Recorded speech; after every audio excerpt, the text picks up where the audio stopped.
And now, Gimmick Infringement.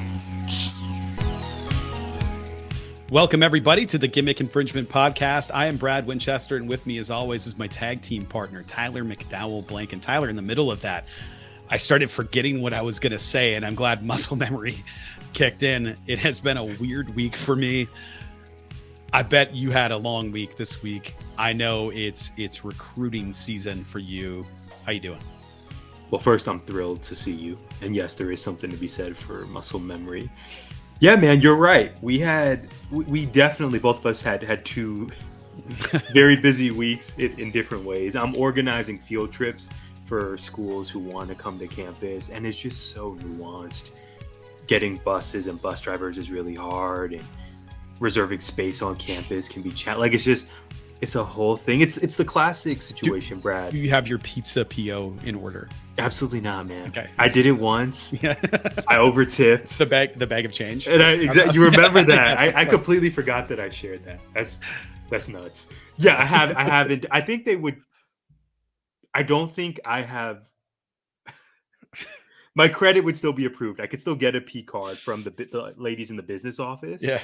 But I just haven't, because kids can buy their Chick-fil-A or Qdoba on campus, and we're going to go from there. So anyway, field trip, you're right. Peak recruiting season. Field trips are happening. But all that being said, man, you and I speak about this a lot. If that is the most stressful thing going on in my life, what are we talking about? Things are good. Yeah. I'm blessed. So excited to be here with you. We got a lot to get into. Personal talk, WWE storylines, AEW storylines, Golden Bachelorette, hometowns are approaching. There's a lot to get into. There's no one else I'd rather do this with. How are you, my friend? How was your fall break? It was supposed to be relaxing. It was not, but I got things done that I needed to get done. Some of it was a lot of fun. Like Monday was wonderful. Monday was me and Freya, and we put together a Lego Sonic the Hedgehog and started working on Tails. Didn't really go very far, but we had a Sonic run at night. In the morning, we watched a couple of spooky TV shows, and we just kind of hung out. It was awesome. After that, it was a lot of bouncing around and doing work, and for 19 Media Group, for us, for Jess. Check out A Prude Awakening. I'm sure we're going to have something to say about that later on, but it was just a lot of work trying to get everything started and getting everything up and running, and working on some things that needed to be cleaned up. And in fact, they still need to be cleaned up. I'm working on that as we speak. My classes started on Thursday, so break ended then for me. I have two of them. I was telling you right before we started, I have a total of 11 chapters of reading this week, plus 7 assignments in my two classes.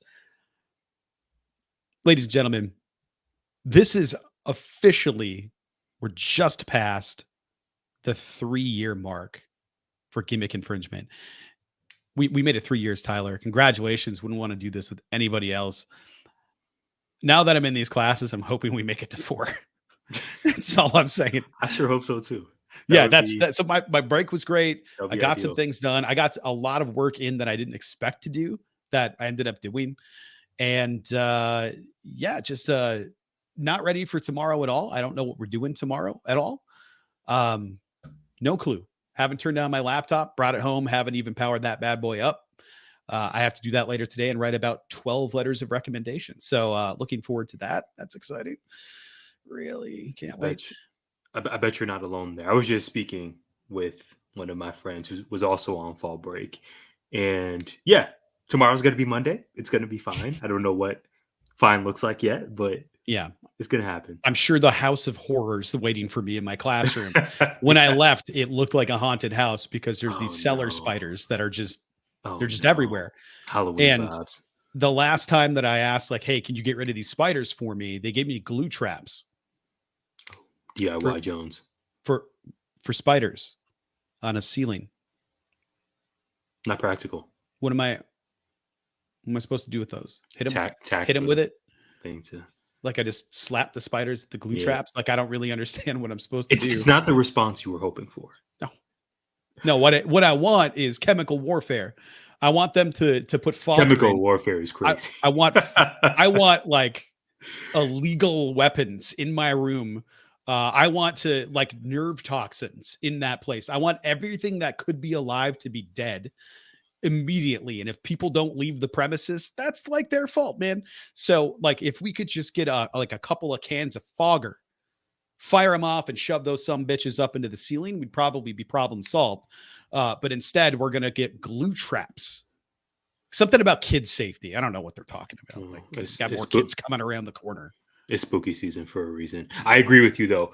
October, always a big month for GI. Happy 3 years. Congratulations to you as well. I know we had the great Warren Shaw, 19 Media co-founder, on recently for our Vince McMahon episode. Mm-hmm. So proud of us. So proud of our colleagues on the network. Big things in store. Yeah, can't wait. I know we have some things in the work setting up, as we always do for the holiday season. Really excited for it. And who knows what we have coming up next week? Who knows if I have a week coming up next week? We'll see how this week goes, and we'll check on my health later on. Yes, we will. Tyler, it's time to get into it. Let's just get right into it. Hit me with your WWE question. Okay. NXT Halloween Havoc is this Sunday. As of this recording, 3 matches have been announced. We have Obafemi versus Tony D, Ethan Page versus Trick Williams, again, and Roxanne Perez and Cora Jade versus Giulia and Stephanie Vaquer, the people's main event, as it were. However, Brad, I want to ask you about 2 former NXT stars battling on SmackDown in Brooklyn 2 nights prior. It's the final matchup in their best of 7 series with guest referee LA Knight. Who needs the win more, Carmelo Hayes or Andrade? Andrade. Wow, I did not expect this answer from you. It's the easiest one in the world. Carmelo is 12 years old. Andrade is not. Andrade is much more established and has been around the world and has been much more successful, yet hasn't been doing things in big spots. That man needs to be world champ at some point. And I'm not saying Carmelo doesn't, but Carmelo's got a long career ahead of him, as you know, as long as everybody stays healthy. I just think Andrade needs it more. I think, LA Knight is there. They've made him boring for me, and that's certainly something that happened. I think what happened was Joe Hendry took LA Knight's thunder from him as like the shiny new thing that had the fun catchphrases, but that entrance was just so much more exciting. People stopped talking about LA Knight and started talking about Joe Hendry, and LA Knight's just still there. Like I love LA Knight. I need him to come out of this better. And as a special guest referee, I just don't see it. Both of those guys, Andrade and Carmelo Hayes, are, I have to say Carmelo Hayes. I can't say Melo. I can't say Carmelo because Anthony is the finishing phrase of that sentence. So I need Andrade to have a bigger, I just need him to come out on top. I need him to be piss and vinegar Andrade and keep doing what he's been doing since he got back, which is just slightly larger AEW, and keep that character running, because that character is so much better than what he was doing before. And if they can keep that up, I mean, I have no doubt that he'll be world champ sooner rather than later. But I think Carmelo's got a longer run in front of him than Andrade has in front of him, in my opinion. So I think for longevity's sake, I think Andrade. Sure. I sure hope you're right in that Andrade gets slotted in that main event scene, because I think back to his debut in AEW. I want to say it was at Daly's place. Came out with the suit and the black mask. Yeah. And we were excited and shocked, pleasantly shocked. I really viewed Andrade as a main event player in AEW. And we had these glimpses, these really fun matches and moments, but he never quite ascended to that level. So my hope is that with this second run in WWE, to your point, Brad, I certainly don't think he's going to be stuck. He wasn't stuck in like the WWE speed realm. Right. But whatever this ends up leading to, currently slotted in the mid card, Andrade should be pushed to that top title scene. He's worked diligently to improve on his English. That's well Yep. documented. Brad, we've seen, I think the best case I could give you is we've seen what it's like when he is the top champion on your show, thinking back to Black and Gold NXT, when he was paired with Zelina Vega, and it worked wonderfully. They were a great pair. He put on incredible matches. And at that time, he was a villain. He was the top Right. heel on the show. Whether heel or babyface or however you slot him, the in-ring work with the it factor, with the charisma, with the improved mic skills. I mean, this is your guy. I would surmise that the U.S. title is more likely in his immediate future than straight to a world title shot. But to your point, I do hope with however many years he continues to wrestle, and obviously hopefully both of these guys maintain their health and what have you. Andrade just seems like, man, I don't even know if we need. I think the only reason why he would be a mid-card champion at this point is because of the embarrassment of riches at the top of the card.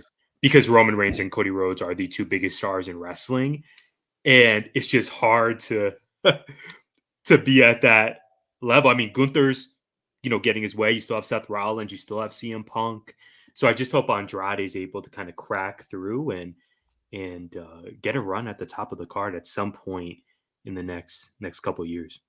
Yeah, if they start, marketing to more Spanish speaking places, he'd be the one to put on the top for the men's division easily. I think. I don't think there's anybody that's even close aside from somebody that's already been there, Damian Priest or even Dominic, which is crazy because I never thought I'd find myself saying that, given what he was and what he is now. Dominic Mysterio, I could see being that person too. But wow. Well, I mean, like he'd be a great heel champ of some sort. Like him having the IC title would be, I think it would be a lot of fun. Or Dominic Mysterio leaning into like hating the US championship, maybe renaming it. I can see him doing something like that. But I think the IC title makes a lot of sense for him. But Andrade holding that title too makes a lot of sense, and having a long run with it, kind of like what Gunther did, having that like super reliable, I'm going to turn out a banger every time I'm in the ring kind of champion. That's like, dude is dripping charisma. So I don't know why he's not in there more. I had to look it up. That's what I was doing while you were speaking. Was what was Cody Rhodes' last match? And I forgot it was in AEW. It was Sammy for the belt at Beach Break. I remember that now, but I think it was right before that was the flaming table spot with Andrade. Yes. Yeah, where Cody took run it all back. of it. That's not the flaming tables, but run back Cody. Yeah. Versus Andrade. Yeah, because Brandy lit the table, and Cody burned his shoulder off. So I remember that, and I could see Andrade having such a fun title feud with Cody. Yes, but again, like in my mind, we've spoken about this on air and off air several times, Brad. In my mind, the championship match for Cody, it's already cemented. It's Roman. Yeah. Or it's The Rock, or, like it's hard to be on the level with those guys. But Andrade's in-ring work is spectacular. And I looked it up for the ages of both of these guys. You may be surprised. So Andrade turns 35 this year. Okay. Carmelo Hayes, that is, turned 30 this year. So okay, Melo gives mid-20s. Yeah, that's what I thought. Mid-late 20s. He was Christian Casanova on the Massachusetts independent scene. Right. And that's right. He's our guy is 30, believe it or not. Yeah, I'm not changing my answer. You're not changing? No. Nope. Right. Okay. Nope. Andrade got way too yoked after he left WWE for us to think that guy doesn't deserve to be on our screens. Like he's a freaking Adonis. He left being like in that crappy stable that they were doing during the pandemic with Zelina, right? Zelina was their manager and not really wrestling. I don't even remember this. Was it Andrade or was it the other Latin people they keep grouping together to do stupid things? Yeah. It was around the time Tozawa came back as it was way before LWO. We're talking Performance Center pandemic stuff. This is like that's a blur. Who was it? I can't remember. I'm drawing a blank. If listeners, viewers, let us know. I can't remember who it was, but it was around the time they had Tozawa come back as a ninja. It was like they were just grouping races together because Kairi Sane left around that same time too when they got attacked by Bailey and Sasha, I think. Yeah, the Golden Role Models. Yeah, backstage and beat the piss out of her. So Asuka was on her own before Asuka. I remember Street Profits so and Viking Raiders bowling. Yeah, that's right. Yeah, wasn't it their match that Akira Tozawa got introduced as a because they were out stereotype. They were out like in the parking lot in the very dangerous NXT parking lot. The blur of that time in my life watching wrestling. The Viking Profits. I do remember that. The Viking Profits. Right? Isn't that what it was? Or the Street Raiders? Exactly I can't remember. That was the Viking Street Profits. Raiders is funny. It was definitely Viking Profits. Yeah. And they fought Tozawa and a bunch of masked ninjas. Yeah, that definitely happened. And then we had Retribution. That we did. But like real bad Retribution. Like you're clearly making political commentary Retribution. Antifa. Yes, 100%. Vince. 100%. Vince, come on, man. What? Come on, man. Yeah. But we spoke about that guy with Warren Shaw. So yeah, check it out. Okay, Tyler, my question for you.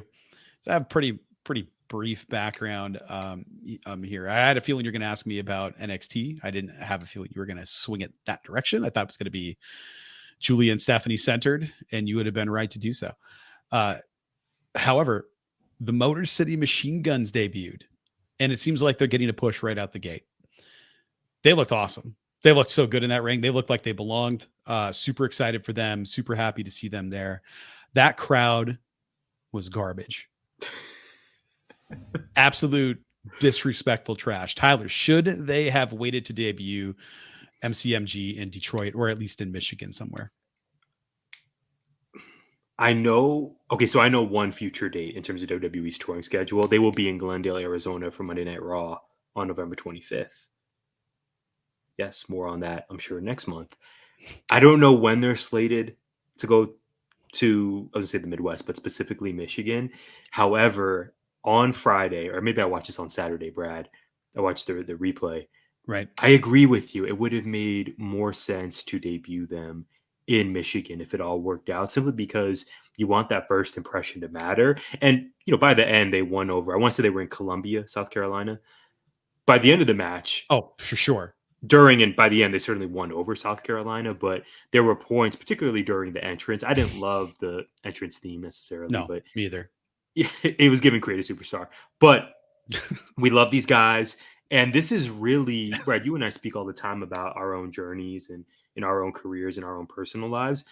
As Chris Sabin tweeted, this is really a huge moment in the journey of two wrestlers who have been grinding for 20 plus years. I remember watching Chris Sabin when TNA was doing weekly Wednesday pay-per-views, when he was fighting Petey Williams and Matt Shane, HBK's cousin in Ultimate X. This is a huge moment for those guys in Michigan. Yes, I completely agree that would have been more optimal. But to your point, I'm glad they won that three-way tag match. Yeah. And possibly are next in line to face the Bloodline for the tag titles. I would love to know your thoughts if you think they are the guys to dethrone the Bloodline. I'm just glad they're in WWE. Super happy that they've grinded and are now enjoying the fruits of their labor. But yes, being in Michigan, the moment would have felt far more grand. I don't know if they're the ones to dethrone. It seems pretty clear that the other Bloodline members are going to dethrone when Jimmy and Jay reunite. I mean, that's the one. That's the only one. And then maybe they take it from Jimmy and Jay. But I don't think that happens. I just don't see it happening because the story isn't there. Yeah. They've been. I wonder what their feud is. Then. They got to have something. Maybe it's just a long-term feud with DIY. Maybe DIY turns heel. That would be fun. That would be a lot of fun. I don't know. If it gets the profits on screen more, that would be good. It's a loaded roster. I'd like to see that one. And the Bloodline, like they as they should are taking up a lot of space and storyline time. Yeah. And I'm not sure that WWE and Triple H and the creative team aren't going to put some goofy pairing together that's not a tag team to be a tag team. Like they already have tag teams. WWE historically has been the kind of epitome of just taking a couple of stars, putting them together, and making the tag team out of them, and then going. I mean, that's like fine.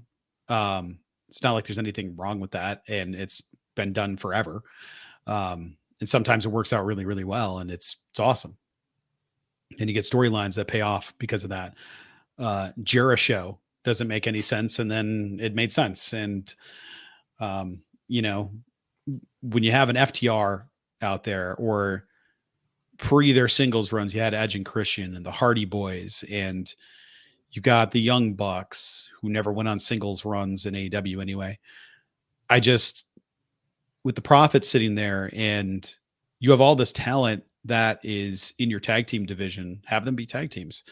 It doesn't have to be Roman and Cody win the belts off the Bloodline, which is something I can see them doing, which would be stupid. When you have Jimmy and Jay sitting right there, Jimmy's got to keep doing Jimmy things for a while. And I think eventually, I don't know what the reconciliation is. I think it's probably when Jay loses and is getting beat down and Jimmy comes out to rescue him. Maybe that's the start of things, but definitely. Yeah. And we get the whole no yeet turns into yeet moment. Crowd's going to go wild. Yes. Yeah. So in terms of MCMG being in the tag division and where do they go? I don't think they win the belts right away, but I think they'll be in that title scene for the rest of the time. And if they're not, it's a crime. I also don't know why tag team division people aren't always in the title scene. Like, what are we doing? It should always be contender matches, and it should always be those things instead of just like, oh, we have a tag team match today. Yay. Okay. But why is it? Are they number one contenders? Are they just doing it because they got mad? What's going on? I just feel like the tag division has been kind of an afterthought for so long that I hope this team finally joining the ranks will right the ship with the War Raiders, them, Profits, DIY. Don't screw this up. Period. Speaking of talented rosters, Brad Winchester, it is time to talk about the amazing work of our peers. Let's get into it. State of 19. Late breaking news from the world of 19 media. Jessica and Carmen debuted their inaugural episode of A Prude Awakening. They welcomed Desmond Price of Independent Thought to discuss voting myths, election facts, and the 2024 election. Big congratulations, by the way, to Jessica and Carmen. Yeah. Amazing debut episode. So proud of them. And I can't wait to see what's ahead for their new show. Speaking of people that I am proud of, Desmond Powell. Big shout out to Des. We have a new article on the site, the newly revamped website, thanks to my partner, gimmickinfringementpod.com. Des and I wrote about the 10-year anniversary of one of our favorite hip-hop albums, Logic's Under Pressure. Check it out. But he does much more than that. Desmond of Hip to the Games dropped a new episode. He breaks down the latest hoop headlines, including Karl Anthony Towns' trade to New York and sophomore scenarios. You can follow his show at Hip to the Games. Warren hosts dope interviews, welcoming guests from Hollywood, the hardwood, and more. In his latest episode, he sits with Jason Gallagher to discuss the art of sports storytelling. Tune in and follow the show at dope_interviews. We're putting Warren over heavy this episode. Yeah, we are. Really. Maybe we back off a little bit and bury him in this next one. Yeah. He deserves it. Cal and Warren welcomed Grant Abseth to the Baseline NBA podcast. They discussed the Western Conference, including expectations and predictions for the season ahead, which I believe starts this week. That's crazy. Oh my goodness, here we go. Time is something else. But you can follow the guys at NBA Baseline. It's the scars of last season have not. For both of us. Not healed. Yes, they have not healed. Yeah. We didn't forget. People are just ready to. Oh my gosh, it's full of optimism with the Suns. But listen, don't forget how they did us last year. The roster's better than. Okay, we'll save this conversation for another episode. I agree. Listen, man, I had to find a Pistons GIF for the group chat, and it hurt me to even look one up. That was hilarious, by the way. Great. Yeah. I should. Yes, it's down bad for you, man. That's like we got Devin Booker and Kevin Durant. Like, we're gonna be okay. But I'm here. Cade, peace healthy. Gerald of Heavy in the Paint, welcome former NBA player Wow. Shelvin Mack to discuss Mack's career and current work as a college basketball analyst. You can follow Gerald at Gerald BLSS. Embrace the mess. Embrace the mess always. Late Night Late Show is back. Join Ricky, Kwame, and Jody as they preview a new season of Lakers basketball. You can follow them at Late Night Lakers. Mo and Mike are on fire at Hidden Gems Football, releasing new weekly episodes ahead of NFL action. Mike also released a new episode of The Salty Thoughts of Mike Steph, discussing the New York Jets in a post-Robert Saleh world. Oof. Follow them at Mike Steffens, that's a PH, _ and at A Power Mojo. Tyler, before we move on, tell the people what you got cooking over at 4AZ. Oh man, thank you so much. So 4AZ, we are dropping, I should say, new episodes every other Wednesday, breaking down the latest episodes of season 4 of Abbott Elementary. So this Wednesday, I am joined by a very special guest, Sarah Beth. She's a 3rd grade teacher in the amazing Miranda Unified School District.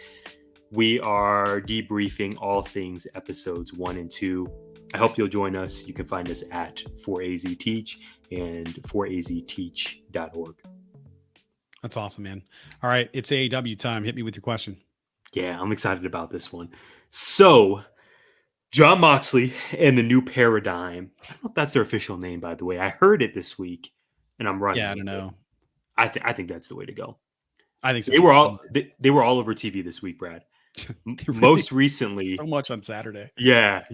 So, actually, great lead-in. We didn't even talk about this. Most recently, as you said, they closed Collision and began Battle of the Belts, lead-in Jones. 12. There have been 12 Battle of the Belts, and none of them have been great. By defeating Top Flight and Dark Order. Marina Shafir also beat up Layla Gray, which I'm not happy about. It's shaping to be one of the biggest storylines in company history. Who do you think stands to benefit most from it? And I'm going to give you 4 options. The tag team division, Daniel Garcia, Darby Allin, or other. Marina Shafir. She tell me she hasn't already benefited infinitely. They made her a badass. She's not coming out with a stupid hat anymore. She's like going out and just murdering people outside of the ring, which is what she should be doing. If they were like, make her women's champ this week, I'd be like, all right. She's convinced me enough that she could just hoss people around that I'd be like, fine with it. She could win the championship for Mariah May, beat her in 3 minutes, and then stuff that belt into the backpack and get the hell out of there. I'm here to see it. Like I kind of want her and Mercedes to fight for it too. That'd be great. I think Marina Shafir is the winner in all of this. I think long-term men's side of things, I think it's going to be Darby. But there's probably a better case to be made for Daniel Garcia. I just, now that he's re-signed with the company and we know Darby's a lifer. I can see Darby winning. I can see Darby winning the championship. I can see him beating Jon Moxley for it. And I can see that lasting not very long. And that's the thing. It's like, I just don't know that they keep it on him. Darby's sort of a Sami Zayn problem, right? Like he's beloved, but I don't know that it's in the company's best interest to have them have a long title run. Daniel Garcia winning makes a lot more sense, but Daniel Garcia has to win, and his record in big belt spots isn't great. So it's not great. And remember, we also have Christian Cage. Maybe the play is Darby beats Moxley at and then takes the Revolution, and then Christian Cage spoils the night. I would love that. I think it would be great because that's when you get the turn from Luchasaurus or whatever kill shot. Whatever happens there. I mean, who knows what happens there? I don't know what happens there, but it's going to be interesting to see how it all plays out. So I have a very similar question for you, and I've been scrambling to try to figure out a different one here. So this is the beauty of GI, man. This is maybe what we hope for. This is ultimately, I wanted to get a temperature check on Moxley's group and your thoughts overall. That's really what the question is, but I'll lead into it with some other thoughts, and maybe you can have commentary on that since my question's pretty much cooked. AEW Battle of the Belts happened. Anna Jay got the win over the women's champion Mariah May in an eliminator match. So rather than asking you why a title holder didn't battle with her belt on Battle of the Belts, or why another ROH title will be defended in a reheated feud with Jericho, I want to get your temperature check on Moxley's group. We could do that. Yeah, you're not wrong. I mean, I don't have the last time we talked about Battle of the Belts 11, whenever that was, my thoughts are unchanged. It kind of feels like TK is trolling us with these shows. It just, you just got to follow the namesake of the show. This could be great. You certainly have the requisite talent. It's like the marketing of it. We get a Saturday Night Survivor Series twice a year, 3 times a year. Have it be that. Yeah, Saturday Night Fight Night. Like, I could get down with this, but Night of Champions. Yeah, I don't think the main. I think even on the men's roster, the heavyweight championship never been defended. The world championship on Battle of the Belts. I forget how many times either the TBS or the women's title. But we get ROH on there, and we get eliminator Again, my thoughts remain unchanged. An eliminator match. Oh, come on. What are we doing there? It's not Battle of the Belts. It's set up for a Battle of the Belts. Yeah. As soon as I saw the Mark Briscoe splash page, ROH championship to be defended on Dynamite or whatever, I was like, why? Yeah, in Salt Lake versus There are Jericho. so many people on your roster that are on AEW's roster. I will say the other question I was going to ask you, and you can address it here. Yeah, I did forget it. No, I mean, whatever. It's I feel like we spoke it into existence last week when I was complaining about how we haven't seen AR Fox. Oh my goodness. We didn't talk about this. You did. I love the match versus Ricochet Open Collision. Yeah. It's exactly what I was hoping for. That's what it should be. That was a blast. And Ricochet, so much fun. Getting wins, getting to talk.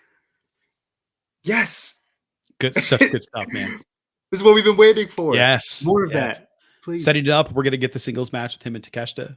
Yeah. Probably Full Gear. Probably. Save it for the pay-per-view. Yeah, Ricochet's not winning, but that's going to be a great match. Yeah, it's going to be awesome. Yeah. Okay, so Mox and then just et al. Temperature check. It's not on fire for me.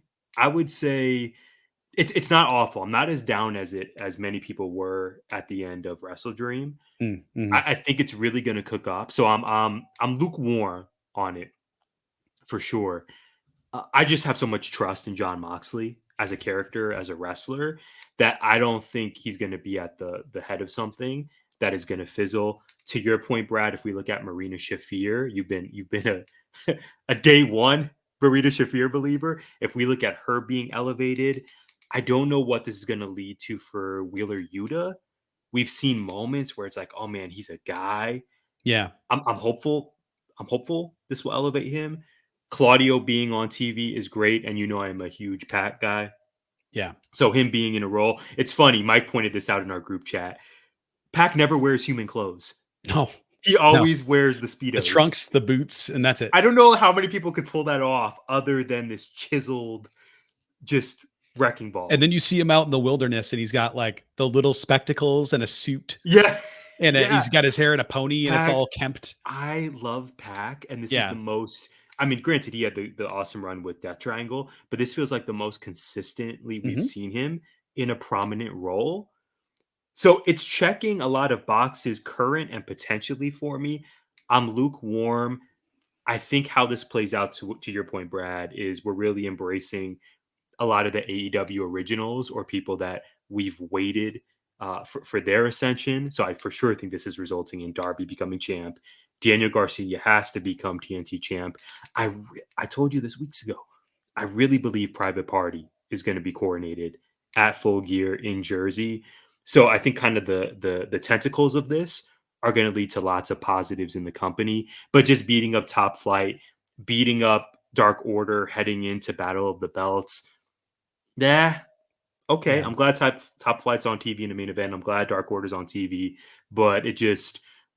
I think where this is going to go leads me to be guardedly optimistic about the kind of lukewarm feelings I'm having about the current presentation on Dynamite. It's kind of where I am. I'm hopeful, but because Mox will cut a promo to make you believe it, right? Oh yeah, he's the best at it. He's so good at it. I don't believe anything he's saying right now because I don't understand what the hell he's saying. Right. None of it makes. What is this group? You work for me now. You think you're doing this? You work for me. I'm not doing this. What the hell are you talking? Take a pill or remember, something. Remember, didn't he say, this is on either Wednesday or Saturday or Friday? He said, Maybe remember what AEW was supposed to be? Yeah. And now all of it, so it's like, okay, what? The people in the back, all of these things. Where's what the direction? Is happening right now? Are we getting a new belt? Is he giving it to Shane? What? Unless he's about to go like, why aren't we defending titles on Battle of the Belts? Why aren't we defending belts? I don't really want to hear it all that much. Because like they didn't beat Dark Order. They committed a crime. Like poor John Silver. And it's been weird. It's like, was that a turn for them? Because they've been heels. And yeah, effectively, yeah. They just got out healed big time. They can immediately be the lovable underdogs. And exactly. Because they're never on TV and they get killed. They've been doing Ring of Honor stuff, I think. But they've been on Ring of Honor. which is awesome. I'm glad they're getting some sort of screen time. It's just that's another case of AEW people being on Ring of Honor and then like, oh, we need people to come out that are reliable for AEW. So bring out the Ring of Honor guys. I just hate it so much. How do you think Orange Cassidy factors into this? Because you and I agree Darby is the guy to dethrone Mox, but we saw Orange Cassidy on AEW TV this week where people are really challenging him. And in this case, it was Daniel Garcia and Private Party backstage. They're challenging him to be a leader. They're like, yo, you're a face of this company. It's time. Do you think this is leading to a big shift or moment for OC? I hope so. I think they've been slowly burning it for the better part of 6 months, ever since he went to the black denim. Yeah, he started wearing the black yearbook tee. Yeah, it seems like something's bubbling there. Because again, Darby, I don't think Orange Cassidy's going to hold the title. I think it's for sure Darby's, but it seems like something's fizzling here. Yeah, I don't know. Like you have all these pillars. Is it Jungle Boy? Is it Orange Cassidy? Is it Darby Allin? It was Ricky Starks. So MJF's there again. Adam Cole is back. There's an embarrassment of riches that we're, preempting with ROH bullshit. It's really difficult to me to think that we haven't already had a triple threat match between Pac, Buddy Matthews, and Ricochet on our screens. Just throwing that out into the universe because I want to see it selfishly.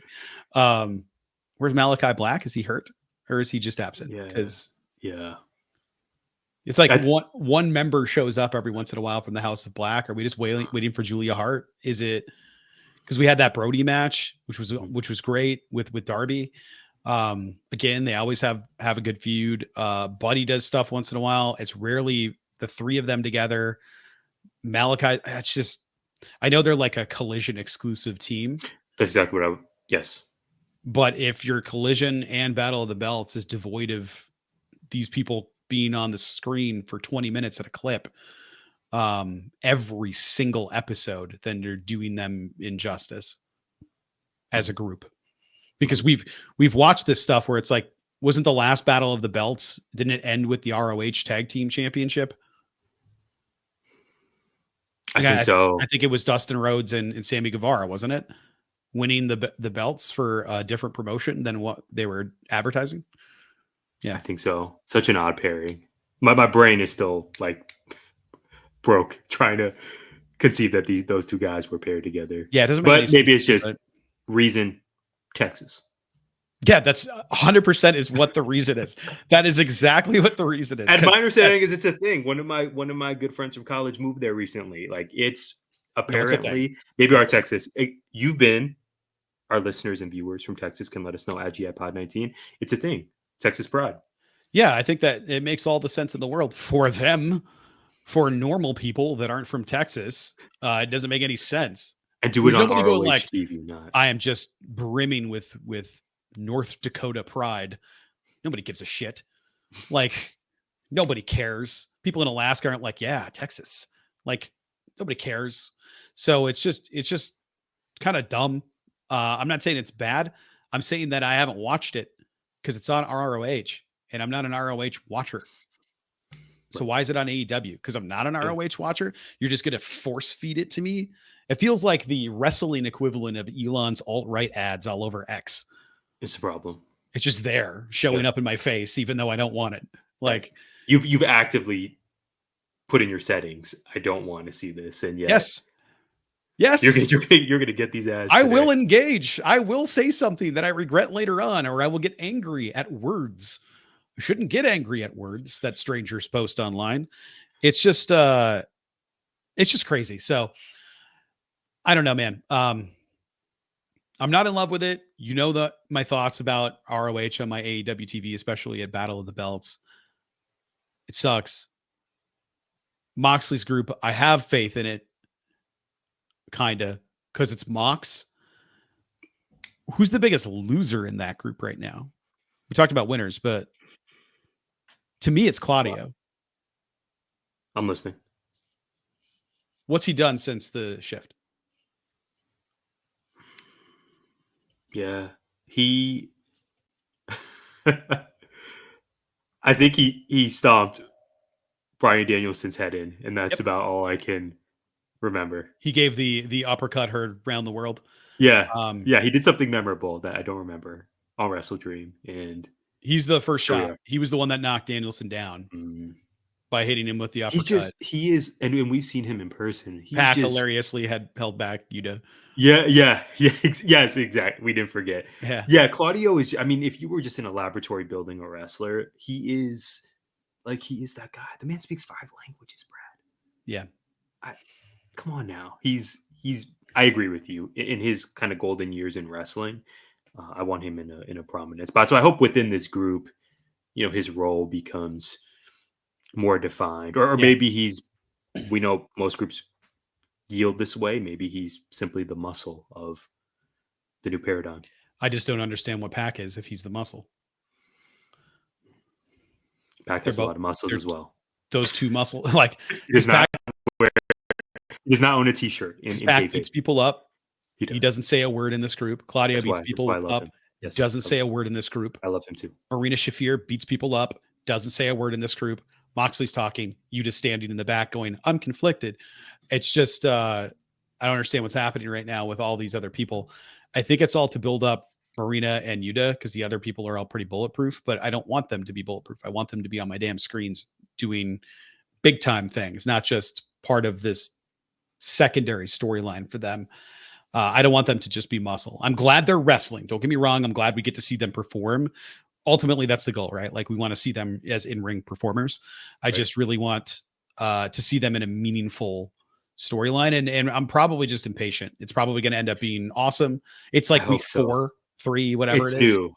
Yeah. And we live in the microwave society. The instant gratification. In all aspects, we want the instant gratification. But we also have pseudo baggage, trauma, whatever the right word is, the devil storyline. Yep. Right. This feels very much, okay, this is mysterious. The whole programming is being built around this. And for various reasons, health being a major one of them, they didn't land the plane on that storyline. So I think we have just reason to be hesitant when, okay, we shouldn't get the reveal this Wednesday, but also we just want them to land the plane on this one and make it worth investing in, which I think they're going to do. I hope so, because I'm trying to figure out where Wardlow and Hobbs fit in this when they come back healthy. I really don't know. I just want good things for these people. And sometimes when you get good things, you get flowers. Tyler, it is time for a rose from Tyler. So let's get into it. And now for a rose from GI's most eligible bachelor. I've been waiting 43 plus minutes for this, Brad. We are at hometowns. I can't believe it. This really snuck up on me. Here are my notes from Golden Bachelorette. There's so much to process from last week. There was a group date at a bowling alley. Mark, Kelsey's dad, early favorite to win it all. And Jonathan, your pick, Both of these guys were eliminated. Oh, damn. I'm shocked. I've said from jump, Jonathan is going to be Golden Bachelor. It's not confirmed yet, but I knew Joan wasn't going to pick him. However, you convinced me with just reasoning that he was going to make it to hometowns. The guy is super handsome, seems very kind. It's a shoo-in. Joan went on a one-on-one with Mark, but it was clear from the date footage that Joan wasn't feeling any chemistry. Mark apparently thought it went well. I was like, dang, I've been Mark before. We've all been Mark. Didn't go as well as he thought. Jonathan was eliminated to end the episode. Wow. I don't even remember Joan's reasoning for eliminating Jonathan because I was so shook. So our final four are Jordan, Pascal, Guy, and Chalk. Brad, quickly, I want to fill you in on what our viewers and listeners, our fans of GI, said. We put out a poll online. Who was going to go all the way from this Final Four group? Chalk was the resounding winner. He received 41% of the vote. Guy came in second place, receiving 29%. Jordan sitting at third at 18%. And Pascal, the Cinderella story of Pascal making it to hometowns, he received 12% of the vote. It's seeming like Chalk is being positioned to win this thing, to become engaged with Joan. But remember, the way they're shooting this, the way they're producing it, could be simply to throw us off. I didn't expect this. I think Chalk is getting Joan's last rose. I don't think Pascal stands a chance. But we will see. That's why we got to tune in this Wednesday for hometowns. I'm looking at my picks, and I picked 5. Do you remember my 5? Okay. Not at all. I know Jonathan was in there. I don't think. Did you include Pascal like I did? Jonathan, Mark. Of course. So bad week. Yeah. Jordan. Wow. He's Pascal and Guy. Oh my gosh. Yeah. I feel pretty good about it so far. Yeah. Even though I'm not watching any of this. I just kind of couldn't do it after the second episode. It's like, I'm out. Can we also talk about, you're not alone. Ratings for this season have been horrid. What do you think? Because I'm speaking with someone who's a part of this percentage, Brad. What's been the difference between Golden Bachelor to Golden Bachelorette? Because the ratings would show that a lot of people have tuned out. Is it something about this season? Is it the residual effects of Gary from last season and how it ended with Teresa? What say you? I think part of that, but it's not Joan. It's not the guys. I think it's just like production wise, it's been bad. Gary was a convincing actor. I think that's how he gaslit himself into that position to begin with. Joan is a terrible actor, like just so bad. So I think for me, it was like, all right, this isn't authentic at all. When she's like, it's just so hard. And then walks away. It's like, I don't believe you. Just go back in there. And then she went outside to get some air and whatever his name is, the host guy comes out and Jesse Palmer. I don't care about this guy. He came out to talk to her for some reason because he likes poisoning people's lives for a living. And it was like, you okay? You know, she's like, it's just so much harder than I thought, even though I've done this already and I know exactly what the process is and I've been a part of it and I've watched the shows for decades. I just had no idea what would happen here. It's like, you're full of shit, lady. The authenticity is lacking. It's so bad. It's just so bad. So I'm like, okay, if you started crying because you're like, oh man, this reminds me of my husband, whatever. Okay, I get it. I think people want to connect to, you know, each of these human beings, and they do it in such a forceful way where it's like, we're going to go have a side conversation. So tell me about this. What's going on with you? It's like, well, I just, you know, I'm just thinking about my ex-wife or my wife that passed. And then it's like, the production team's going to get some old photos and we're going to clip them in and we're going to do a little voiceover here and to talk about it. And then we're going to go back to you and you're going to go, yeah, that's hard. It's like, it turned into an episode of live action Inside Out where sadness is just going, yeah, that's sad. And that's it over and over and over again, except sadness was more convincing and it was a blue cartoon.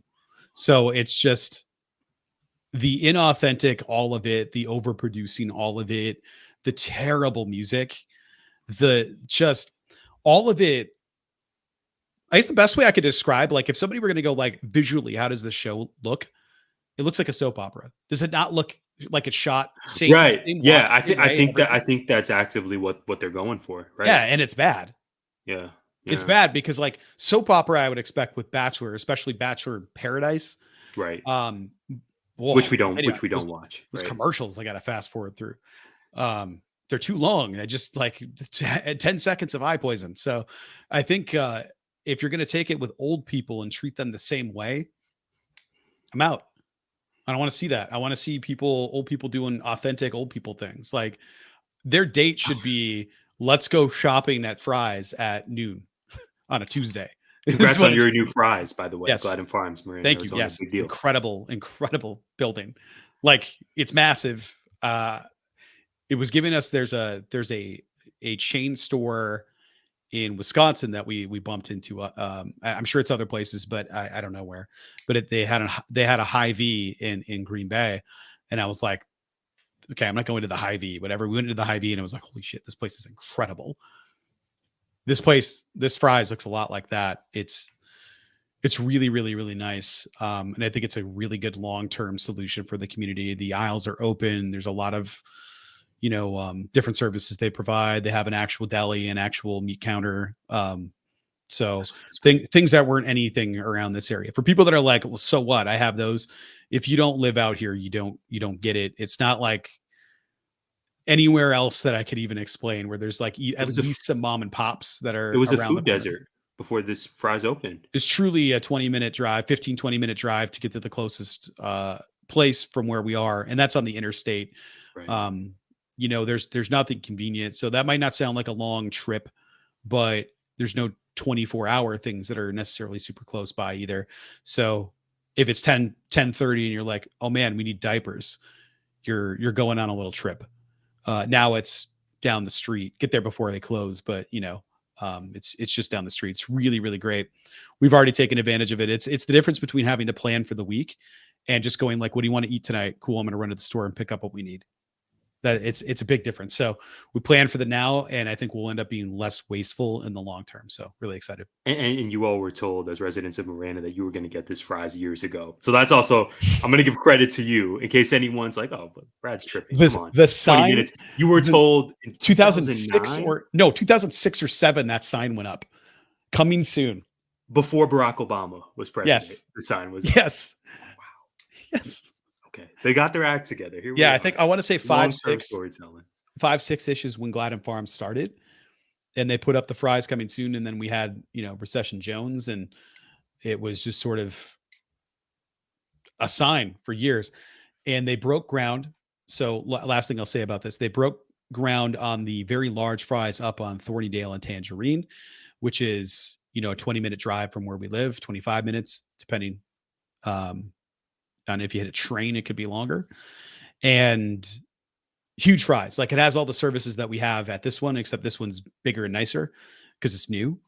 And that was supposed to happen in Gladden Farms then. That Fry's was scheduled to break down 2 weeks before the one here. And they had to pick which one to cancel. So they canceled the one that was further out. So 2 weeks cost this community, that grocery store, for the following like 16, 17, 18 years, whatever it's been since they put that sign up. That's nuts. Pretty terrible. Yeah. That is the origin story. We covered a lot of ground, my friend, but I know we must have missed something. I'm going to pass it to you. We sure did. Shelton Benjamin. Yes. We missed that. We He's the gold standard for a reason. And come on and now. More importantly here, Lio Rush. This week, I believe it was this week, or maybe it was last week, but I think it was this week, had the official graphic up. He resigned. He was like, I'm back, LOL. And it's like, yeah. I had a feeling that would happen eventually, but I'm glad he figured things out, got to do his thing in Japan, came back, and he's like, yeah, I think I want to be here. And I think he's going to do cool stuff in AEW. I'm really excited because like he's just so fun to watch in the ring. Lio Rush and Ricochet need to have one. And just the possibilities are so fun. But he's also a reason why they need to bring out a cruiserweight division. But to have the first match be somebody that moves like that with somebody that's 3 times bigger than him that also moves like that is crazy. So really exciting. I feel so positive about that stuff. It's when the creative direction turns into Battle of the Knot belts that it makes me sad. As it should. Quick hitters for you. The New York Yankees are returning to the World Series. Hitters, let's see what you did there. Wrestling wise, Maple Leaf Pro Wrestling had their Yes. first signature event. Big Great shout call. out to Scott Demore, Forge and Excellence over 2 nights. Just seems like a brilliant businessman. There were so many talented folks on that show. As we're recording, night 2 is later this evening, but great to see. Also great to see Jordan Grace and Jonathan Gresham are reportedly free agents in January. This is according to Fightful Select. So eager to see what they are going to do. I think Jordan Grace is for sure WWE bound. And I've been really intrigued with Jonathan Gresham's character, the octopus character on TNA, but I wonder what his next move will be. WNBA Finals. As of this recording, Game 5 is tonight. I'm sure we'll debrief next week. Who won, Lynx or Liberty. Should be a great game. And then finally, Brad, Arizona football. Oof. There are calls for Brent Brennan to be fired. Yeah. This is, maybe I'll save this for our year-end episode. This is the classic case of it was good until it wasn't, but it was never really good under Brent Brennan. Yeah. They bring in a new coach from San Jose State, high expectations this year. Maybe Arizona, maybe our Cats will make the college football playoff, first year of 12 teams. No. As Ellie and I would say, no. Not even close now. 3-4, got stomped by Deion Sanders and his kids. Yes. It's not good. The fan base is not in a healthy position right now. And I am very sad, yet very eager to see what happens next. It's crazy, man. I saw that score and I couldn't believe it. I should have believed it, but I don't know, man. Ever since the Pac-12 went away. Yeah. There's no juice. There's no hope. There's no fan engagement. It's just, it's pretty just rough. Well, as we know, classic football school, Arizona. I have nothing else to add here. Although the Marana football Tigers are still undefeated. Pretty incredible. It's a big deal. Let's keep it rolling. Brad, great episode, great combo. I hope you have an amazing week back from fall break. I'm sure we'll talk about all of it and more next week. We hope you'll join us then. Take care. Gimmick Infringement is a part of 19 Media Group. You can listen to us on Apple, Spotify, iHeartRadio, or wherever you find podcasts. You can also find us on YouTube via the 19 Media Group channel. Please like, subscribe, comment, and share.